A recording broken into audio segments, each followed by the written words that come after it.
Welcome to the Anxiety Crusher daily live event.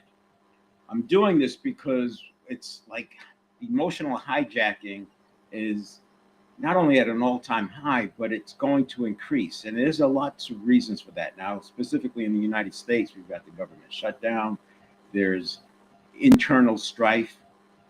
And I think, when I look back to 14, I was building a global business and I was advertising internationally. And I hit that right time with book marketing. Facebook had started going mobile, they were focusing on advertising. And I rode that wave. Uh, Advertising was very different at that time. And obviously it was cheaper, but the results were more predictable. Once we got into politics, getting into that, using that advertising, it's never been the same.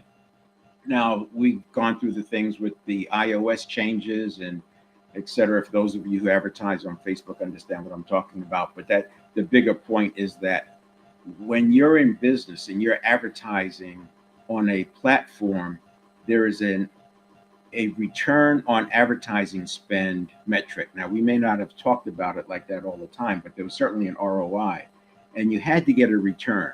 The only time that you would keep running an ad is if it was delivering. If it stopped delivering, you would pull it back and try something different, try a different platform. We've gone through, I remember in 2015, it was reported that Google changed its algorithm 10,000 times. And at that time, advertisers were constantly playing this cat and mouse game with the platforms, attempting to game the system, and the platforms were working to not allow gaming of the system. Fast forward to 2016 and then 2020, the amount of political advertising on these platforms exploded. Now, I saw in a local race, and again, I mean, if you're outside of the US, you can probably have parallels for yourself. But there was a particular race, and it was a local race, city race, and it was a local race and primary. And typically, the high water mark of spend or money raising would be under $1 million. Eight, $900,000 would be what's expected. The opponent, the person who beat the what I consider, what many people consider the best candidate, the opponent that beat them, they raised $16 million, 16x of what the other person had raised. And in a local race, you can't overcome that. And that just points to why I think this emotional hijacking is is taking off. When there's no return on ad spend metric that you have to meet, you can spend as much money as you need. If I raise more money, I just throw more at it. As an advertiser on these platforms, I saw it happen in real time. I've seen it get worse from the 2014-15 era up until now, especially in the US. I can see it happening during big election years. So every other year there's a fairly big election year, and every 4 years there's a large election year. And you can see that the ad spend changes in that time. So why is that important? Well, we're getting stimuli from all over the place, and the subconscious is already biased towards looking for threats. And these headlines just exacerbate that. They tap into that. And then you get into cognitive biases and the priming. And people are already showing up 2 and 3 days before they have to go on stage or whatever. And they're already being primed. They're already dealing with things in their head. This is not the way it's supposed to be. So when I talk about on Friday, I talk about to know and not do is to not know. And while it's not accurate 100%, it paints the picture that if we're living our lives 95% by habit, it's pretty clear that we're not using the best of what we know.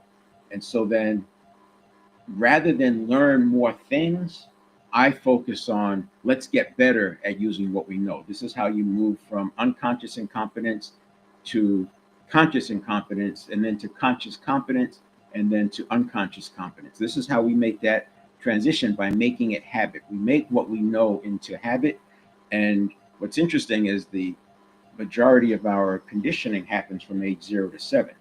And that paints a picture as to what's going on, because from 0 to 7, you think about somebody who's 40 or 50 years old, their life at 0 to 7 is very, very different. That made sense for the 10,000 years as a hunter gatherer species. You can see where it made sense, because how a person hunted and gathered at age 35 was probably the same as they learned how to do it from age 0 to 7. Today, it's very, very different. And because that mechanism that builds our conditioning is predisposed to look for threats, that's where we get conditioned. So we are looking for threats. This is why headlines, if you are in marketing, you know that fear sells. The media knows that. The headlines, fear sells. And what we have to do is regain that agency, regain that personal leadership. And that's what the 7-step reset is all about. I originally created the 7-step reset. So I have the 7 performance areas: mental, physical, spiritual, emotional, relationship, professional, financial. And then to live in that, we have to change new habits. So to perform in each of those areas, and we don't have to be an expert at each one, but we have to be at a baseline that is not hurting us, at least. So to do that, we need habits. And that's where the 7-step reset comes in. It was originally created for transformation, but when I saw what was going on and the amount of people in social media complaining about how they can't regulate, and people just complaining about being stressed out, people not having agency, people being concerned about the future, just adding on and on and on, I said, let's do these live events every day. Let people jump in as they need to, and I'll cover that 7 steps. So the first few, I did the whole 7 steps at one time. Now I do a quick review of them, but I'm focusing on one of the steps. Friday, I focused on step 3. Thursday, it was steps 1 and 2. I spent a little step 2, and then on Wednesday, it was step 1. I spent a little bit more time on step 2, though, because it's so important. It's the preventive step. I'm pointing at my pad here. Let's pull that up. So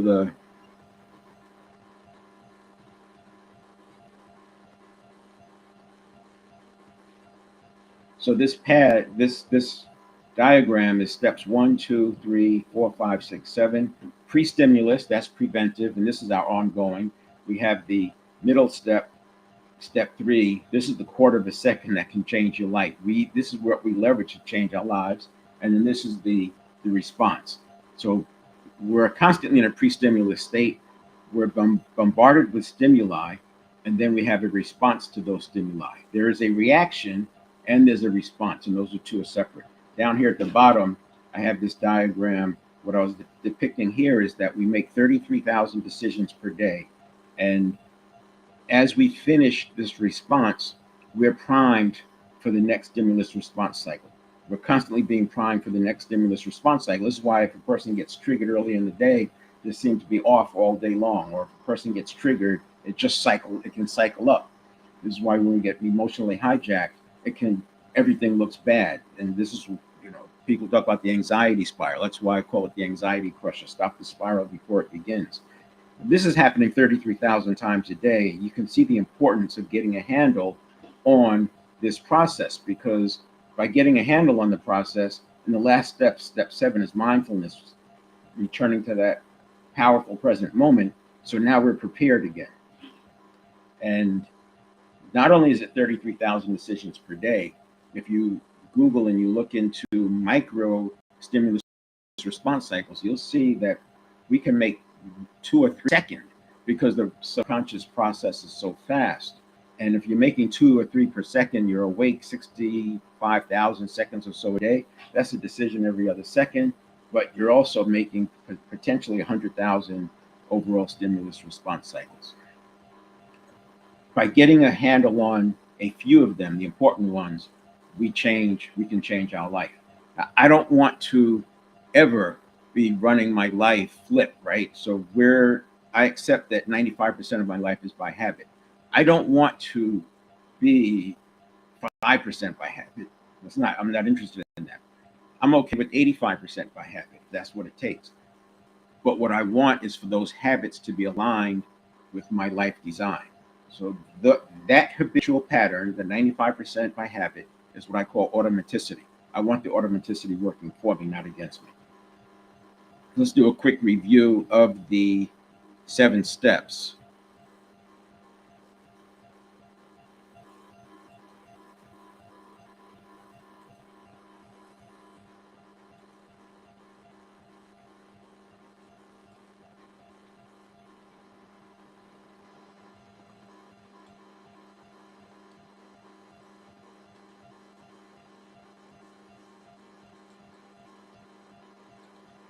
So there's your 7-step reset for your life design. Now you can't stop the 33,000 daily stimulus response cycles, but you can get them working for you, and that's what I was just talking about. So we just now talked about the 7 steps. The first step is that's essentially how we show up for that day. Every day, where our beliefs, there's a point in time for our beliefs, our command of neuroplasticity. And neuroplasticity, I use that as habit formation. What we are in terms of priming. Are we priming ourselves? Are we being primed by others, by external factors? What's our mindset? Is it growth or fixed? And you can have a growth mindset and a fixed mindset inside the same topic area. You might have an overall growth mindset, but there's elements within that topic area where you have a fixed mindset. And then there's physiology. Physiology is one of the more important things because those habits live in the network of neurons. And so most of our habitual patterns have a physiological component. In fact, when we talk about cognitive, that is actually the processing of the network of neurons. People think of cognitive as mental. It's the brain at work. And if you look up what is the definition of mind, that's one of those things that's undefinable. Mind is undefinable and consciousness is undefinable, but people struggle to do it anyway. And there are people who would say the mind is the brain at work, which is not true at all. The mind is separate from the brain. The brain is the network of neurons, it's the central nervous system, it's all of that. It's the 95% by habit. And that's our associations, what we learn from 0 to 7 and continue to reinforce. And then we have our mind, which is the more like spirit. That mind is our agency. When you think about creating into the field of infinite possibilities, that's the mind doing that. Associations can't create into the field of infinite possibility. It can, but it's not going to know it doesn't have the ingenuity that the mind does. So the mind is where your creativity comes from, and it leverages the network of neurons. And so you hear me talking about the network of neurons. I'll also use it interchangeably with the subconscious, because subconscious is what people know, and sometimes it just makes more sense to call it that. But I won't call it a subconscious mind. And that's where the New Thought era philosophers, that New Thought era from about 1850 to roughly 1940, and it was the philosophers sharing information and the printing press coming along at the same time. And that's why there's an explosion of books during that period of time, and they all called it a subconscious mind. And because there's so many books written about it, I guess, because I talk to neuroscientists, why do we keep calling it a mind? And you can just see the expression on their face as to, yeah, how do you unwind that?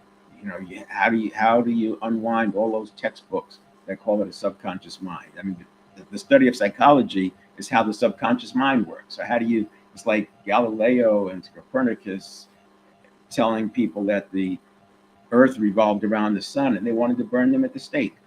That's how I feel about the subconscious versus the subconscious, where people think of it as a mind. And that's why I use the terminology network of neurons. Once you see the world through the network of neurons, things start to look different. So step 2, belief, step 1 was beliefs, neuroplasticity, priming, mindset, and physiology. Step 2 is our mental, physical, spiritual, and emotional state. So this goes back to the 7 performance series: mental, physical, spiritual, emotional. And those first 4 are in our control. The relationship, professional, financial, we need interaction with others to make those happen.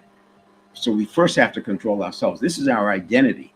If you start going after relationships, professional and financial, without first adopting the right identity for that, then you naturally look for shortcuts. You're susceptible to corruption. You're going to be frustrated because You've got your identity pulling you this way, but your goals are pulling you in a different direction. Then step 3, this is that quarter of a second that can change your life. It turns out it's a little bit more than a quarter of a second. I mean, I tell people that we want to give ourselves maybe 3/4 of a second for this initial condition reaction process to unfold. I'll show you a slide. I'll turn the page on that in a minute. Then we have step 4, which is what we talked about on Friday. That's what we're talking about today. Step 4 is your response. After a pause, then you get to respond, and this is where choice comes in. And 7 Habits of Highly Effective People, which is a great book, and it aligns with this, and it aligns with neuroscience. In the book, he talks about the first habit being proactive, and he says to reread that habit, to wait 30 days, and don't go to habit 2 until you can go 30 days being proactive without ever falling out of being proactive.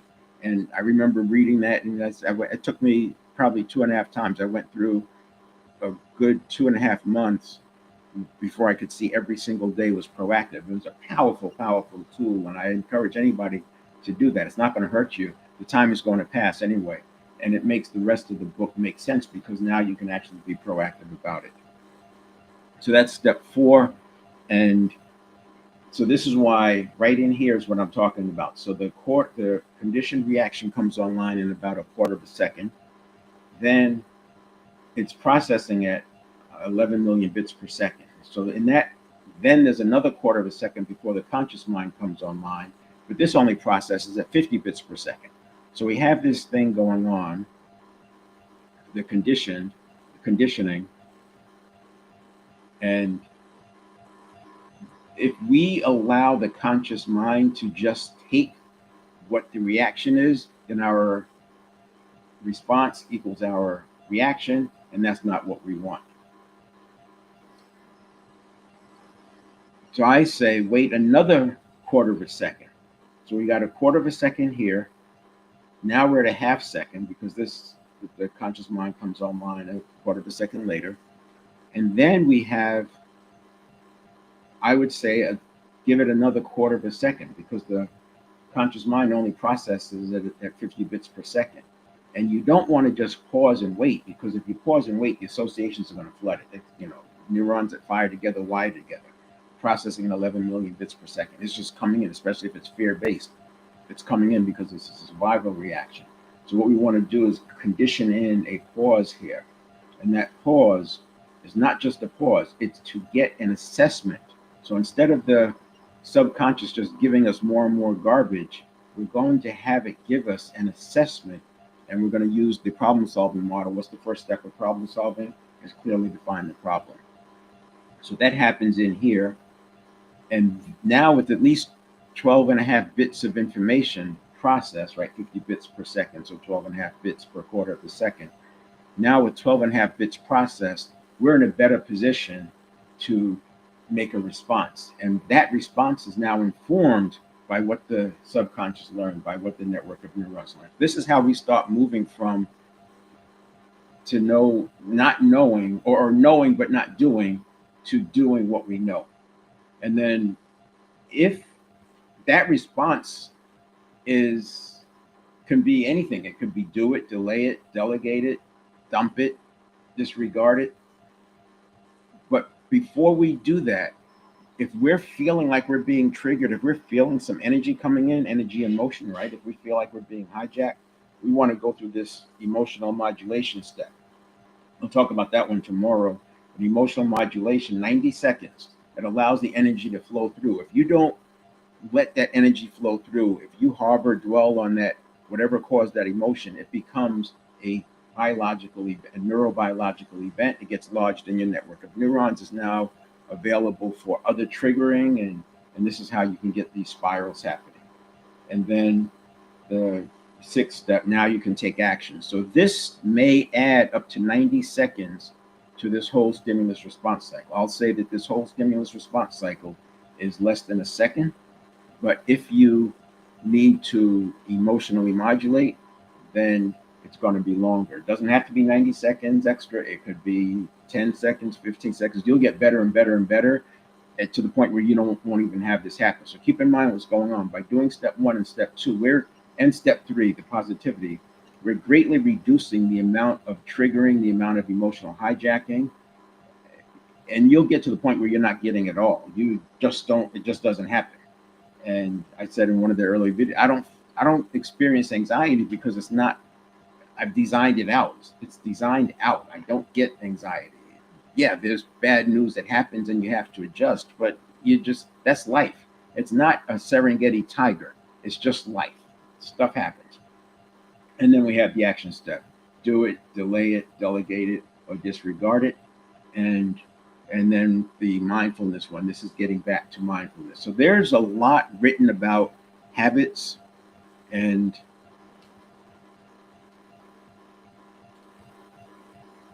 there's a lot written about habit change, habit formation, habit replacement, and a lot of it is accurate. Most of it, I would say, is accurate, but it misses it. I haven't seen a book yet that talks about it as the network of neurons. It misses that mark of the network of neurons, and by missing the mark, we are trying to change the mind with the mind, and we put the mind on too much. We put the subconscious on too much of a pedestal. Sub means below, so we have the higher self, we have the mind, conscious mind, and then we have the sub. The sub is the below. And what we don't want to have happen is for this to take too high of a place. I've had people tell me that the subconscious is the higher self because it governs everything, but that's not the case. We can actually, if the higher self is the programmer, and then the conscious mind runs the program, the subconscious is the program, but we get to change that program. And so I did some on my transformation podcast, I did a series where I looked at all of the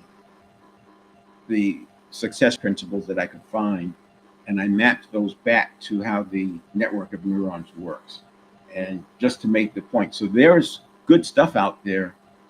It's just where do you apply it? Some of it you apply in the prevention and the pre, some of it you apply in the during, that quarter to a half second, and some of it you apply in the post, and some works all the way across. For example, meditating, while it's not necessary to be able to do that, what it does do is it makes it easier to move back to that mindfulness state. By meditating, you're almost practicing going into a mindful state, so it makes it a lot easier to get back into a mindful state.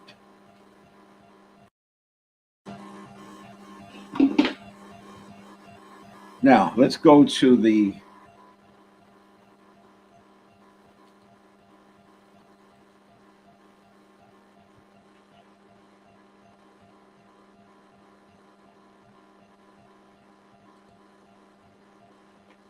so we have this diagram: beliefs, neuroplasticity, priming, mindset, physiology, and then what state are we in? And this is happening all the time.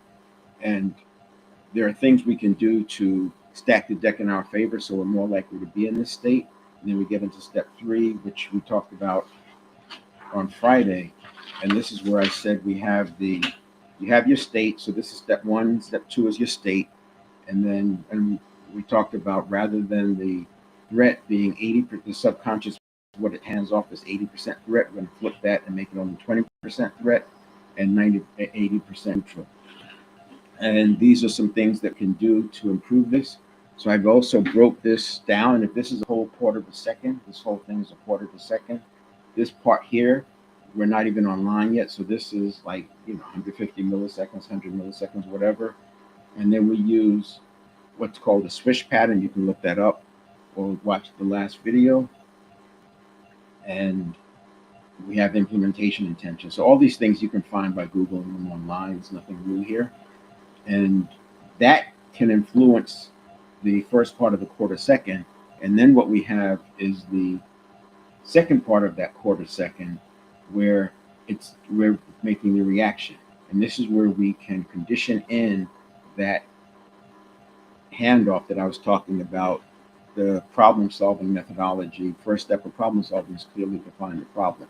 So that's what I was doing here in this last part. I also talked about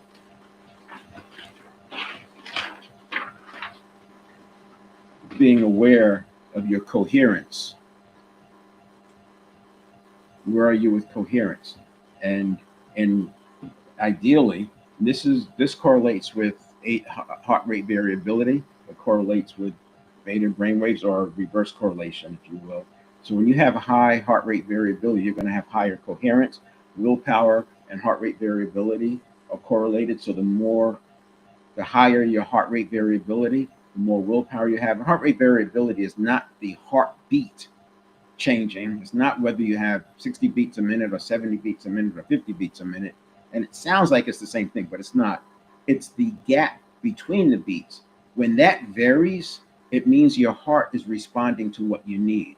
So think of it like this. If you're out of breath, you've just run a sprint, and your heart is beating as fast as it can beat, there's not going to be much variability there because it's beating as fast as it can beat. But when you're relaxed and you're in a calm state, a mindful state, what you'll find is your heart rate variability goes up because your heart is beating based on the need. And that the more time you spend in high heart rate variability, the more willpower you're going to have. And that's similar to the being coherent. As you reduce coherence, what happens is your chaos and your rigidity expand. So the chaos, that could be a person being triggered, they're hijacked, and your rigidity, this is like a strong fixed mindset. You've been in conversations, I'm sure, with people. I can't do that. Nothing works. No, that won't work. I tried it. It won't work. They've got such a fixed mindset. You can't start there. And this is why I talk about doing laps around the mental, physical, spiritual, emotional. I do laps around those first four because we have to first get some space. We have to get some space where they're at least listening. And then if you don't check that, you end up here. You get very little coherence, low heart rate variability, high beta brain waves, lots of rigidity, and lots of chaos. Now, the next one we'll talk about is 4. And 4 is the response.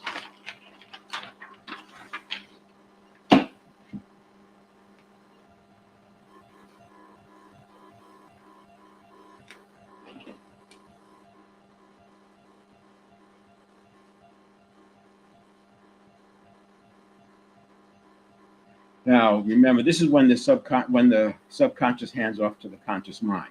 So we have 3 out here, and we've got the handoff, and I'll draw this one the same. I'll do the same thing with this one.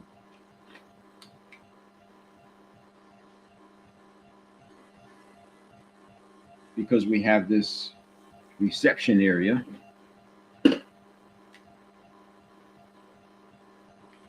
And we have this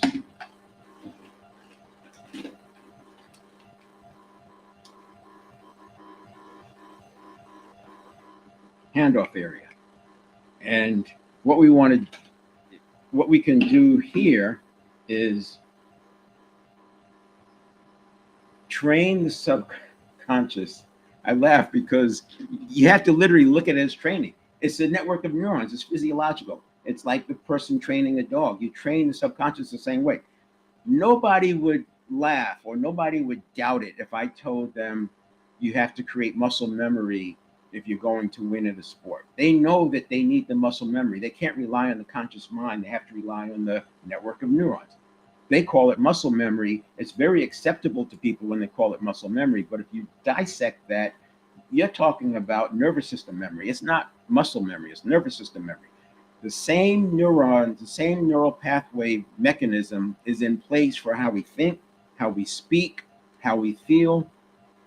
And the same way you can get nervous system memory to get the muscles to execute the way you want them, you can do the same thing with nervous system memory. So we can train the subconscious so that this handoff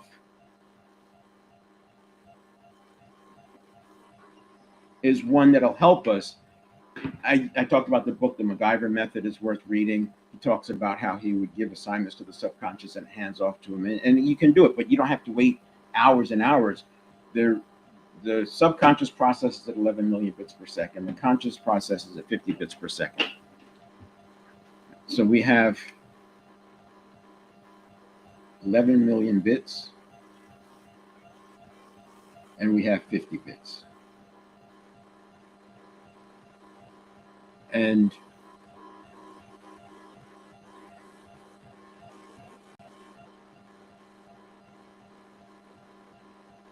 This is way outgunned.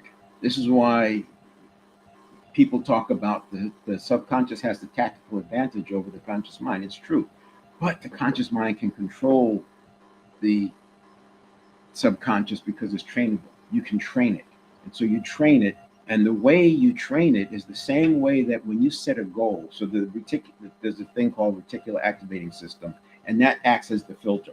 It's probably the only neuroscience terminology I use when I talk about this. The reticular activating system is the filter that lets through from that 11 million bits. It lets through what's important, what we've told it is important, and the way you tell it what's important is there's a process. So most people have experienced setting a goal, and when they set the goal, one of two things happen: either you get serendipity or you start getting obstacles. You may notice, like if you decide that you're going to clean out your closet or whatever, and you throw things away, and then sure enough, within a week, you have a need for that thing you threw away, and it happens like clockwork. Well, what's going on is the reticular activating system is looking for it. You told the RAS to look for this thing just by your actions and your thoughts. They used to use the example of if you decide you want to buy a silver XYZ car because not too many people have that silver car, and when you buy it, next thing you know, there's silver cars of that model all over the place. They were always there. It's the reticular activating system. A lot of the manifestation work, they talk about manifesting. It's not that they're manifesting it. It's always been there. The visualization helps you see it. There is another part of the visualization that makes you more comfortable because the subconscious doesn't like the unfamiliar. And so by visualizing it, you just make it more familiar. And that makes it easier for you to see it when it comes and then to actually step into it. So what we have is this. We're going to give ourselves a chance to assess. And then we're going to decide.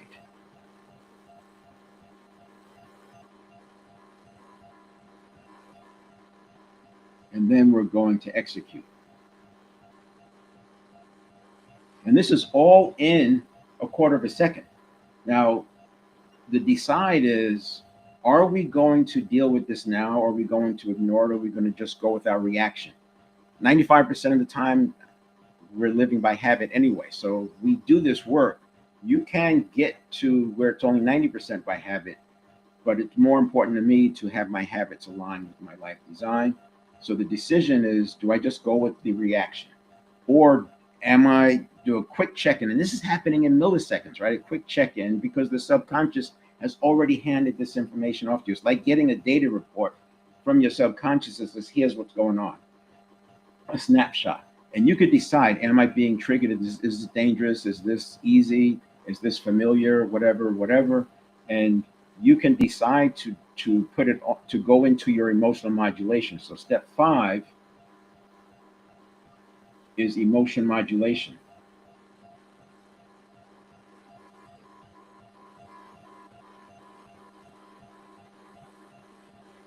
Because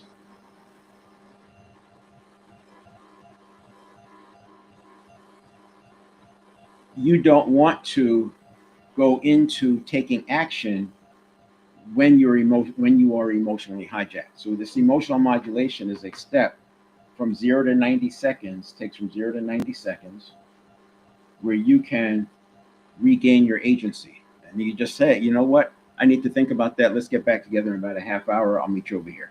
Whatever. And that gives you a chance to process it. You can do it in a meeting. While the thing is, you feel it being triggered, you can, in the meeting, you can decide, I've got to go through this. You're going to let the emotional modulation process. You can do it in 50, 60, 70 seconds, 15 seconds. Pretty soon, you won't even have to do it because it's all handled before you get there. Now, in here, this is where meditation can help. I say meditation is not required, but in here, we want to recognize the you versus associations. So if I said to you that a person is not their behaviors, most people would agree. But what does that mean? Your associations form your personality. If 95% of everything you do is done by habit, and the habits live in the associations, then your habits are giving your personality. That is your personality. When the person says, oh, so and so is XYZ, they're describing their personality. They're describing what that person is presenting with their behaviors. If I catch a person when they're meditating and they're calm, because sometimes you're meditating and you're agitated, right? But let's say you get into that alpha state and you've spent some time.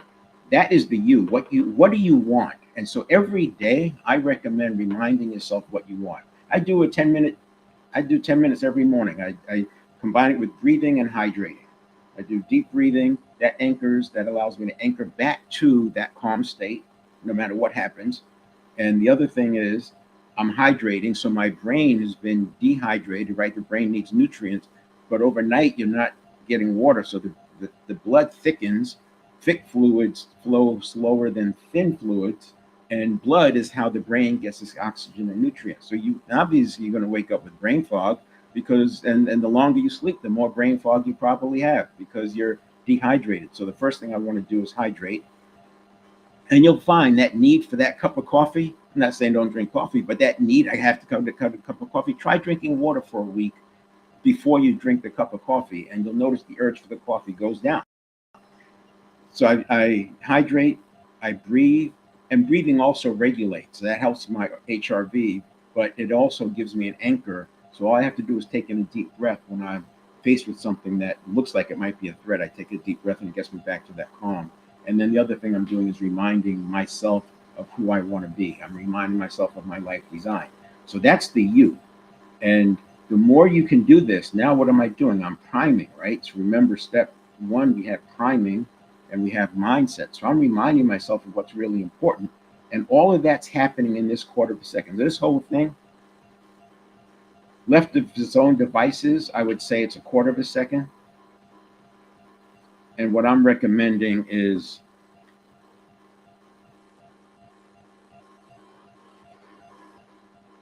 give yourself a half second. By giving yourself a half second,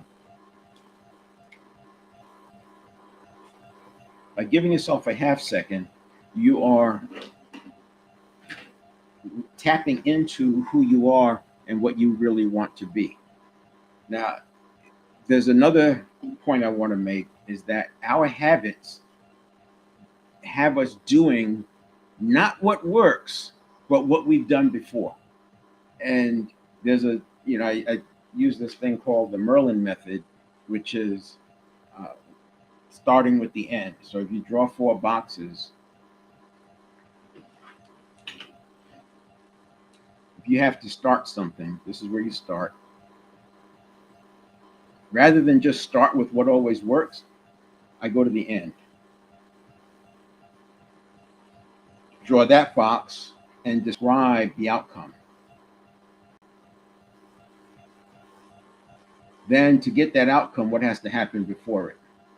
And to get this, what has to happen before it? It's a very simple process, but what it does is prevents you from doing what you did the last time. Your habit setup is to do what you did the last time rather than to do what works. This is why they use KPIs. This is why you have meetings, because it gives the executive team a chance to process and look at information. And this concept should be applied here. You know what your outcome is, so you make sure that you're making decisions based on your outcome. You don't make decisions based on what you did before or what feels good. And I already talked about being proactive. Each day, we want to make sure we are giving ourselves an opportunity to be proactive. And that's what we're doing here. You do this quarter of a second is responsible for how your life is going, creating more yesterdays for every tomorrow. By giving yourself an extra quarter of a second, you can change your life. You put that automaticity to work for you. And it's not just giving yourself a half second, it's giving yourself that extra half second to do something about it. And because we can train the subconscious, we can make the subconscious, we can condition it to give ourselves the information that we need. On Friday, I talked about the positivity exercise. That's an example of training the subconscious. The last thing I want to mention here is on the negatives, on the avoid side, called I don't want power. So I already talked about willpower correlating with heart rate variability. The more heart rate variability, the more willpower you have. But willpower wanes throughout the day. Willpower wanes with decision making. And in your 20s, you probably noticed you had more willpower. Well, you probably did because one, we have 100 billion neurons total. 20 billion of those neurons were forming with the prefrontal cortex from age to about 19 to say 27. Your prefrontal cortex was forming with another 20 billion neurons and developing. And so we always had neurotransmitter. We had an abundance of neurotransmitter. And neurotransmitter is great because you have dopamine as part of that. And not only is dopamine the habit formation neurotransmitter, it's also a signal amplifier. And so if you have that willpower, you can amplify that signal. But then we hit our 30s and our neurotransmitter has settled down because the brain it takes a lot of energy to create neurotransmitter. So the brain's kind of stingy. It gets to a homeostasis. It figures out what we need. It's not focused on being efficient. So the way that I don't want power hurts, and you've probably seen this, where somebody wants this thing really bad, but they're fighting against themselves. They want this thing, but they don't want the thing that comes with it. I use an example because I remember this. I spent a lot of time in sales operations. I had to in sales and sales management and sales operations. And I remember that my mother did not like door-to-door salespeople. So I grew up in the 60s, and the door-to-door salesperson would come by and she would, slam the door on them, and she would go through, some emotional display. And I remember not liking salespeople. Then I read the book Think and Grow Rich, and I said, well, I'm going to have to learn how to sell. I'm going to have to learn how to like salespeople. And so I actually had an I don't want power in my brain for I don't want to sell. And so then you say, I want to sell, but you have this I don't want power stopping you. And that I don't want power is a conditioned association. Because the subconscious of the network of neurons doesn't know and doesn't care about what you really want, it only cares about what you've conditioned. It makes the assumption that this is really, really important. Like if you don't do it, it's like facing a Serengeti tiger. So no matter how much I try to like selling, the I don't want power would get bigger and bigger. And it wasn't until I started doing some work with respect to neuroscience. It wasn't called neuroscience at the time. It was just development stuff, mental toughness. That's what I started looking into, mental toughness. And you chip away at it. Later, I look back and see exactly what happened is I had that I don't want power. Now I can see it in clients. Instantly it comes up. Because when I'm talking to a client, I'm talking to the you. This is what's important. I don't care beyond understanding what the associations are saying you want. If you've told me you want this, then what the associations are giving me is feedback and information, potentially obstacles. But this is what I'm going to focus on. So then when you look at it this way, and if you are leading people, you're in sales, counseling, whatever, you understand that I don't want power. You've seen it and it shows up. And when you recognize that I don't want power can overpower willpower, you then understand why willpower doesn't work. I've seen people who've relied on willpower and discipline their entire 20s and into their 30s, and then they're so frustrated because they can't make themselves do things, and they plan stuff based on the willpower that they used to have, and it doesn't happen. And then you listen and you realize, wow, there's a big I don't want power. It's not all I don't want power. Some of it is beliefs.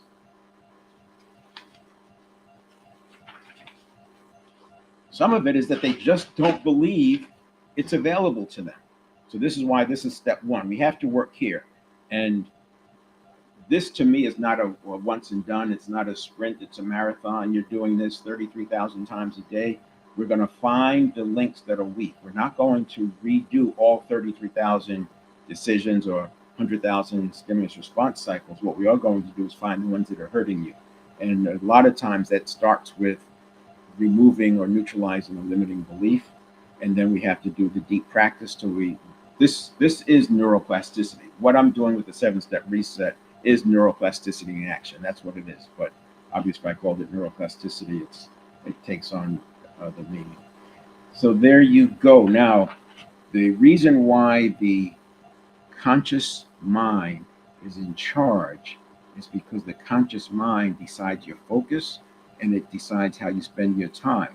And one of the things we want to do is start doing more deep practice. And as you do deep practice, what's going to happen is you will reset your habits. And deep practice comes into play in step 1, step 2, step 3, and of course, step 4. So by using deep practice, we reset this whole half second, which is why I say that extra quarter of a second can change your life. Put the automaticity to work for you.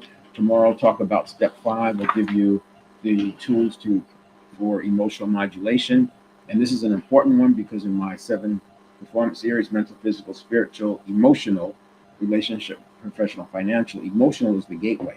You can do everything right in the mental, physical, spiritual, and then get hijacked. And in the same way that it takes years to build trust, but you can lose it in an instant, that emotional hijacking can keep you from your quest, your relationship, professional, financial. So we have to get a handle on the emotions, the past emotions that we have, and the positivity exercise will help you process through those, but also the emotional modulation I give you tomorrow will also help you process out some of those emotions. You'll find you have blockages that have been there, and it's just an emotional thing that's stuck, and it could be from years ago. It doesn't even matter anymore, but it's neurons that fire together, wire together. And so when you think about a thing or see a thing, it brings it up. So that's it. I'll leave it there. This video will go on to the page 7stepreset.com/live. I'll put that in the chat.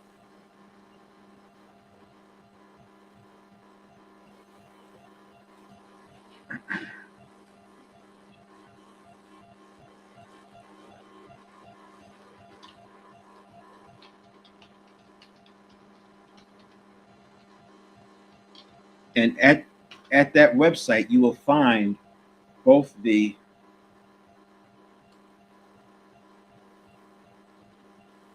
last video and you'll see the setup for the next one. So again, tomorrow we'll be doing emotional modulation.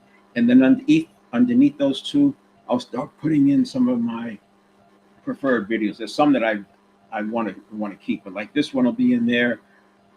Step 4, I'll put step 3 in there, and then I'll probably put in fact, you know what? I'll just put every step in that. I'll put it underneath. So there'll be 4 more videos, probably 5. One is an overview, and then 2 steps 1, 2, 3, 4, 5, 6, 7.